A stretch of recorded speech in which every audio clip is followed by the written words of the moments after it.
Coming to you straight from the Rio Grande and beyond. Broadcasting to the four corners of the globe. So grab your seat, your coffee, or your sundowner. Okay, everybody, here we go. On point, as always. This is Gloves Off. Gloves Off.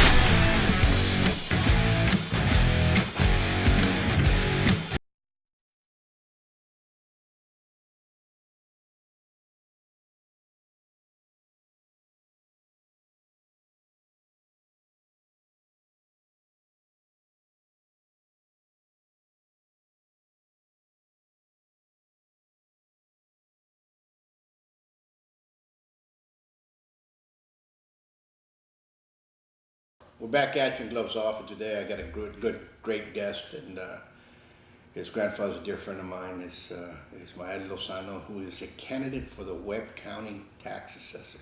How we doing? You doing good? Good. Thank you. How's everything? How's the campaign going? There's a full force support. The community responded with new support and getting close to early voting. There's a lot of support. First and foremost, thank you for the invitation, and it's just the time is coming. The early voting, it's February 20th to March 1st, and March 5th is election day, and the change is that they want something new, a new vision, a new leader with a new ideas, new blood. Sure. As you know, Patricia Barrera has been a great person. She's a great person herself. Main question I'm going to ask, it's a lot of people that are in this campaign or in campaign now mode, Yes. running against her that used to work there. Is there something wrong? Is there something going on? Yes, I worked there for 7 years. Wow. And under 2 administrations. The last one was with Barrera, the current tax assessor. That office needs a lot of change, and when I mean change, it's just the technology. Technology is real advanced right now with the youngsters community, and it's a hostile environment inside that office to Hostile work. environment? Yes, Can you environment. elaborate? I'm sorry. Can you elaborate? Yes, as you walk in, you already feel the vibe, the tension of that working place, and not only inside the tax office, and like inside our side being the station, employees. Yeah. the employees. Not only you feel that tension that you're not welcome in that office, because Wow. I've been hearing, I'm getting phone calls with different peoples here in the community that it's as you walk in the office, you feel that tension that no one's welcome, and you see their faces of the employees that they're not real satisfied working there, and it's just a real bad working place to work.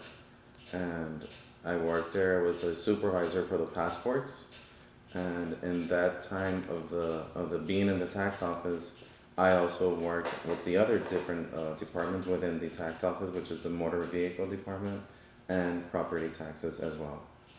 Absolutely. What do you want to bring to the table? What do you want to do different that's going on that you see? So you're running for change. Yes. So what would you like to see different? So my plan to bring to the table is technology, bring new ideas. There's ideas where you can go ahead and implement systems with the other departments within the county and in the city. Current tax assessor doesn't have that communication with the county judge, current county judge and commissioners and other elected officials. So we're lacking in the technology. Yes. And for example, if there's a computer that needs an update, we already have that person in that department with the IT, with not including the IT department that it's under the Webb County, that she doesn't allow anyone to come into the office. So that's what I want to bring to the table, is that everybody's welcome, commissioners, and other elected officials, to work together I have good real communications with Jody Safarini, our U.S. Senator, other elected officials, and commissioners that were ready to work together. And So this office is what, just secluded by itself? It's not connected to anybody? well, it should be connected to, Everybody? yes. And For it's not. example, like they still have that system. The A is 400. That is 400 was when it was back in the 90s. Because I worked with Mr. Lanise, the DA's office, and I remember working with that system. And he updated to a new system, which is more easier for prosecutors, anyone to file in or scan. You have it there in that system. So that's something that I want to implement, a new system for our local car dealers. Sure. For them not to be waiting in line, because right now she says there's no line. Well, there's not going to be no line because everything's going to be online. Let's say, for example, you're at Danny's restaurant, or I need to submit this transaction. Let me pay my property taxes. Let me renew my sticker. Everything's going to be like in an app, mobile, phones, iPhones, Galaxies, everything's done now. You pay your bills, you pay everything through that phone. You're absolutely correct. Technology is Yes. going so advanced. People look at the cameras on the phones now are better quality than the movie cameras in 2000 used by Hollywood. Yes. That's how sophisticated we are. And not only that, everybody uses the app for many other things, and we have to start integrating with that technology. People are afraid of that. I remember people were afraid of emails, and then people were afraid of texts, and everybody texts and they don't talk on the phone. Then things are going on, and people run their businesses out of their phones now. Yes. And people need to understand that technology is moving, and if you're not moving, you're going to be left behind. Yes. And you better start learning. You better be going to classes. That's what I tell people. You have to know your hard skill. You have to know your soft skill, and you also have to know your martial skill. You have to know how to defend yourself, right? On all sense of the word. And people forget that you have to be upgrading yourself. Yes. A lot of people forget that CEOs, or in this case, I would say an SEO will be the elected officials in the different departments. They can even be CEOs if you want to put it that way. Before, every 5 years, you had to learn 5 things new, 1 per year. Now it's 15 per year. Yes. That's how fast things are growing. So now the new kids on the block are coming up understanding that they need to learn 15 new things. Very few people do it, but if you get 15 new things per year and you're learning it, you're going to expound boundaries, and you need to have that. We can't have, people still want to do faxes. Faxes they're obsolete now. Yes, and that happened to me one time in that office that I needed to receive something from the U.S. Department of State, which is the passports in Houston, and it has to be through email. But I believe our computers they broke down some update, and I approached my supervisor, and she's like, "Use a fax." I was like, "Fax? We still have a fax machine?" And he was like, "It's over there." Like, no. So it's just you get your phone, and now it has everything. You scan and you send to an email. So going back to what I want to bring to the table is our elderlies, our veterans, have better service for them. Respect them, because they're the ones who put their lives for us to have this freedom in the U.S. Sure. And like when I mean better service is they don't have to wait in line. They're gonna have their own windows for them. Maybe an office have some office and more resources to teach them veterans that there's a lot of programs. For example, we have the veterans office there at the tax office. Sure. There's a back door towards to get to that door, but our current tax assessor, she closed the doors. They're right by the jail and the Justice Center. I don't recall. I think it's Victoria. Right. Victoria. Yeah, right behind. So she put boxes. She's blocking the way. So veterans, elderlies need to, como le dicen, la manzana. Yeah, they have to walk around. Yeah, the Yeah, block. find parking and everything. So my plan is to open the doors. Make it more accessible. Yes, for them to go where they need to go. And like I said, I get phone calls. Yeah. But the restrooms, those restrooms where you walk in, like in the back door, they're closed. She has inventory of her stuff, items. So it's like, it's a public those- restrooms. So those public restrooms are not open. No, they've been closed. And does the county judge and everybody else know Yes, about this? there's been fire marshals, county commissioners. And why are we allowing that? Yeah. Why is the county allowing that to happen? I know, exactly. Like those doors need to be open. And there could be a fire hazard as well. And it's just mainly doing it Is it- really easy for them to go through. Let me that. ask you a question towards that issue.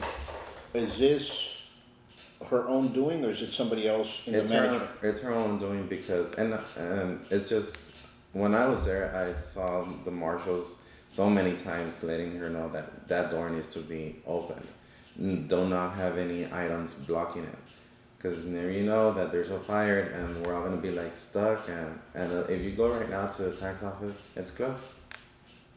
So veterans are complaining about like they have to do the whole Yeah. walk around the turn, block. yeah, just to get there, and it's gonna be real easy to go through that office, through the tax office, inside the tax office to the veterans office. Now, Miranda City, Groening, why do they have to come all the way to Webb County, Laredo? It's really hard for them to Sure. find parking. So maybe have like subs, like mobile homes, like an office, maybe 2 times a month, or when it's maybe be there with a staff member and they can make their payments there. Instead of for them coming all the way to Webb County, Laredo, it's just they can do their transactions there. They can do their passports, they can pay their property taxes, and any transactions to deal with motor vehicle. So you're dealing more with convenience for everybody. Yes, making it easier for them Sure. because Agreement. and like, 'cause, like the time that I was there, I was just seeing a lot of customers complaining, and personnel. It's just so bad that they start working and they last 2 to 3 weeks or maybe 2 months. So they start training them. So when is the office going to progress? When they don't last, and they don't last because, like I go back, it's a hostile environment to work in that workplace. So if you go now, you only see like maybe 15 windows open, when there should be like 60 employees employed with the tax office. And how many are employed now? Do you know? I would say maybe 24, 25, more So 30. how many employees should the tax office have? I would say 60. 60. Yes, because you have 20 windows, and then you have your supervisors, and then you have your chief deputy, and then your legal assistants, and then other supervisors involved with the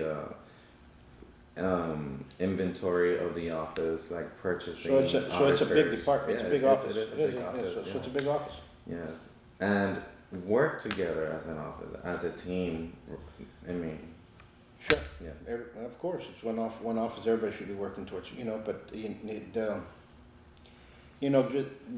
people leave because sometimes sometimes you have a good person leading, and you can have the managerial part is a hindrance to everything else. And since the managerial part is your friend, or what have you, everybody says, no, nothing's wrong, and you're not really taking care of it. So you have to be going back in there and have actual meetings with everybody and find out exactly what's going on. You can't have that breakaway from the head or the leader of that department or the head of the Yeah, department. because it all And starts. It all starts from It's the you, top. on the top. And then if you act like that, the way you're acting, who's gonna act like that? Your supervisors. Well, you might act. And then supervisors, it's the employees. Yeah. So then the whole office is gonna act like that. You're right. Because So- you're the one who sets the correct example for the You- community and for your own staff. Because should. remember, they're the backbone to your office. You should, and what happens is, a lot of times people put somebody underneath them, and they're the ones that are causing the problem. Yes. and since they're bring you coffee and everything's good and everything's fine, you disconnect yourself from that. That's when it happens here. Yeah. That lack of discommunication. Yes, and that's where I want to bring an open door policy. Sure. There's an issue with any transactions involved with the tax office to fix it that same date, that same time, Absolutely. and with the community and with our staff. Sure.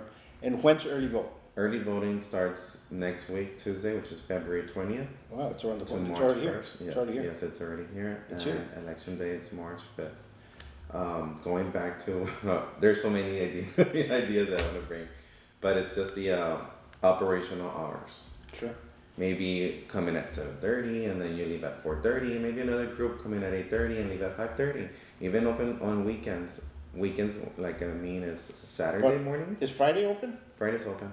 There was some time they were where They she were closed, was, right? yes, They was she closed at was one particular closing. time, right? Yes. So now it's open. Yeah, now it's open, and it should be open from Monday through Friday. Is there any way it could be, the staffs can be broken up so you can actually go from 4 to 7 at night or 4 to 8 at night? and Yeah, have- yes, there So is, there's, there you know, like, you have a lot of courts now that are doing night court. is. Yes. Is there any way we could, that office can get that? Cause that's a Yes. that's a good idea. Yes, you can.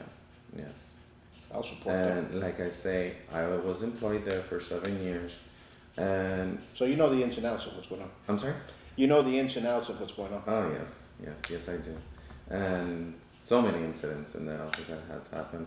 But I was there, and there were some days that people were coming in to pay their taxes, and we were worried balancing our boxes. Our boxes, what I mean, when you keep your $200, your petty cash box, as a teller, you need to have that money because during the day, you're going to be taking payments if it's passports, property Sure. taxes, or motor vehicle.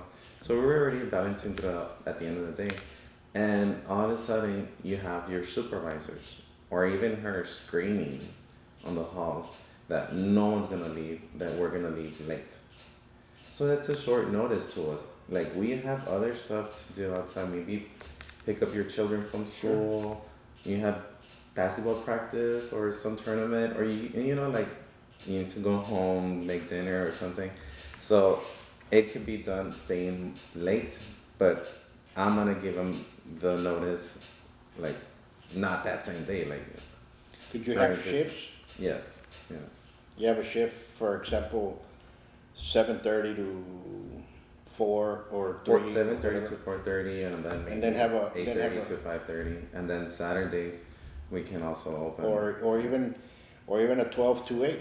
Yes, or even if and it, like being the tax assessor, it's supposed that you have this education. Yeah, but you have to know how to do the job. Now, if you ask her, has she ever opened a box to take payments? She's gonna say no, because she doesn't know. So you can have all this education, but you need to like have the experience to take the payments. So that's me. I'm gonna take payments if I see that something wrong or there's a line or someone, like, I already had that experience. Sure. Because now I know that that person is waiting or something happens, and I can take that payment because I already know the system. Wow. And now let's talk about your campaign. How's it going? It's going good. A lot of support. Most of them are elderlies, young people also, and from different cities. And when I mean different cities, you have the Quad City, and then Rio Bravo and El Cenizo, that they want to change. They need someone new, a new vision, and a new blood, and someone that is ready to be involved more with the community. Because I always get that question, what are you running for? So it's like, oh, for Webb County Tax Assessor. Oh, I always see you like all over the place, community centers, nursing homes, hospitals, and all over the community.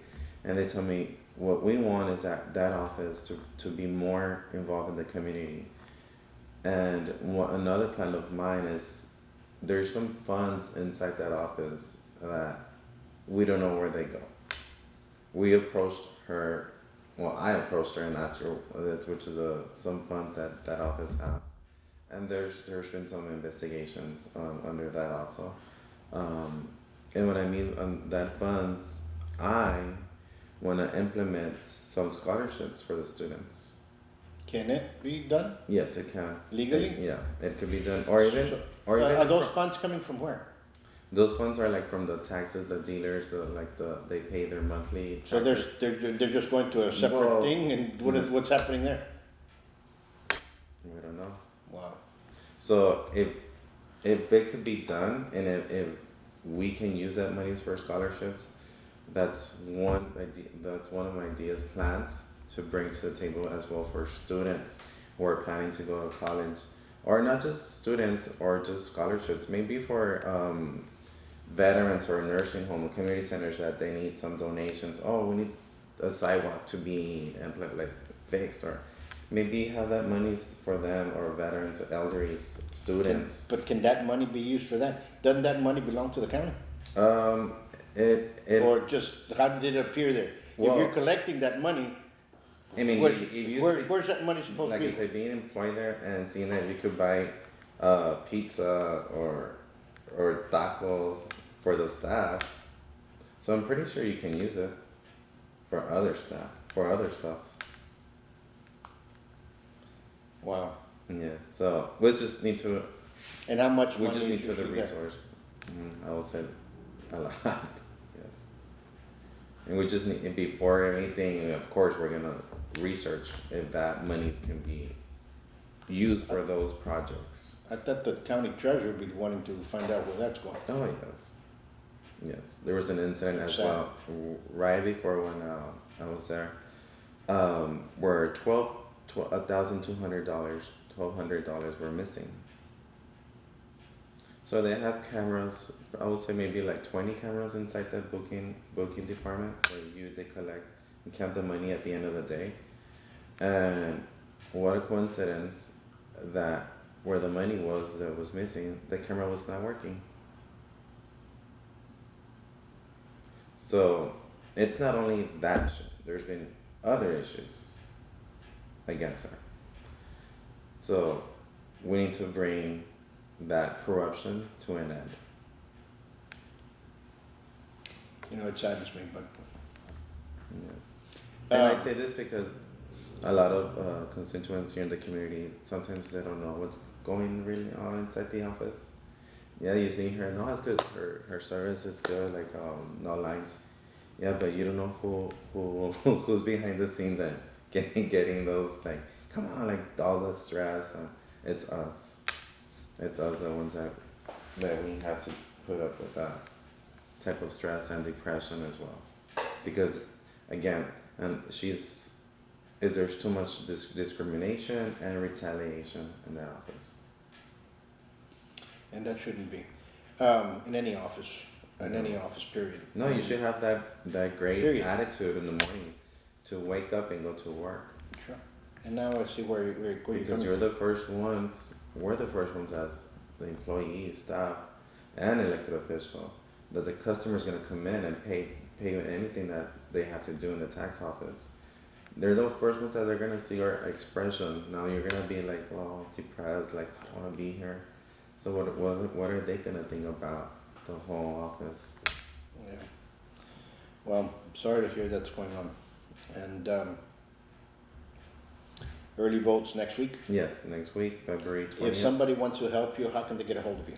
They can call me to my Facebook page, and I have all my information there, my email as well. My Facebook page is Ismael Lozano for Webb County Tax Assessor. You can find my contact number as well. That's awesome. That's awesome. Well, folks, we're gonna leave you with this. You met the young man and get his ideas, and remember, elections have consequences, and we're seeing that now. And We just seeing need that to go out and vote.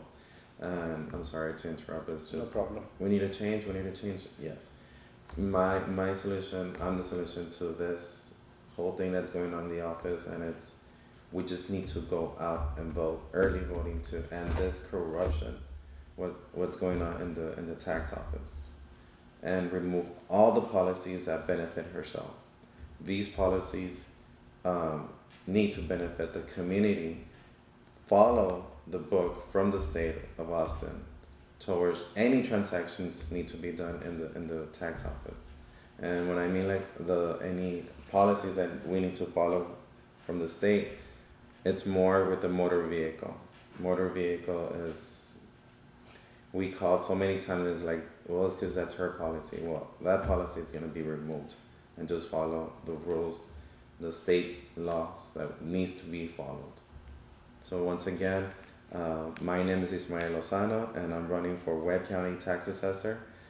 Please go out and vote February 20th to March 1st and election day March 5th. Vote for a change and vote for the voice that we deserve. Thank you. Thank you for that. And thanks for being here. And we'll see you all out there in the campaign trail. Yes. And folks,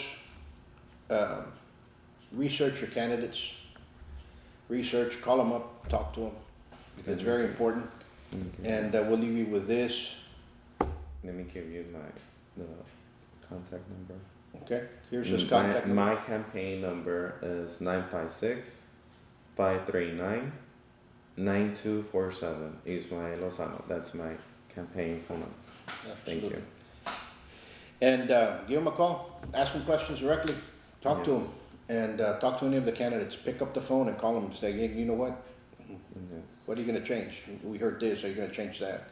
To anybody, all of them, everybody. Get involved.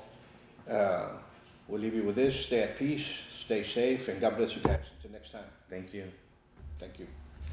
Thank you.